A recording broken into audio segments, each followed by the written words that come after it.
No sé vosaltres, però ja veieu els increments de la inseguretat que hi ha a Barcelona i de la seva percepció, i en general a diferents parts del país. Per mi, diguem-ho mal pensat, però després del que vam viure l'1 d'octubre, després de totes aquestes coses sense aclarir del CNI amb l'imam de Ripoll, realment crec que l'estat espanyol està fent una estratègia de terra cremada amb Catalunya, que vol dir doncs, deixar la terra cremada perquè no tinguem res pel que lluitar. M'ho espero tot d'ells. Bàsicament perquè si mirem enrere doncs veiem que amb l'excusa de les retallades i de la crisi no van sortir noves promocions de Mossos d'Esquadra durant 5 anys o 6 anys. I en canvi sí que han sortit de Guàrdia Civil i de Policia Nacional.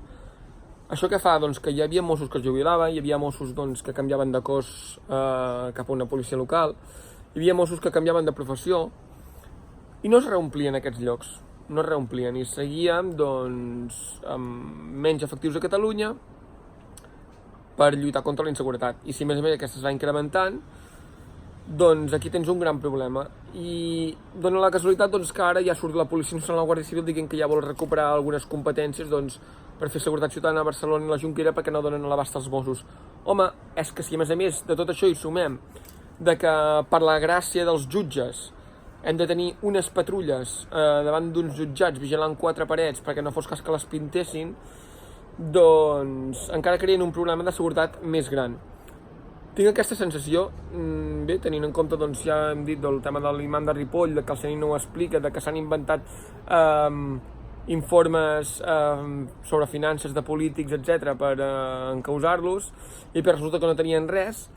Jo ho veig tot factible de l'estat espanyol. Per tant, ja no es tracta de la llengua que parlem o d'on vivim, es tracta de que som tractats com una colònia, que ens maltracten, que ens menyspreen i que ens posen en perill. I que estem en perill, doncs, bàsicament per la voluntat d'aquesta gent que denoten que l'únic que els interessa de Catalunya és cobrar els seus diners, espoliar-la i tirar endavant. I encara n'hi ha alguns que es pensen que es pot dialogar amb aquesta gent, de veritat. Només podem fer que tirar endavant, unilateralitat i independència. Visca la República de Catalunya i Aran.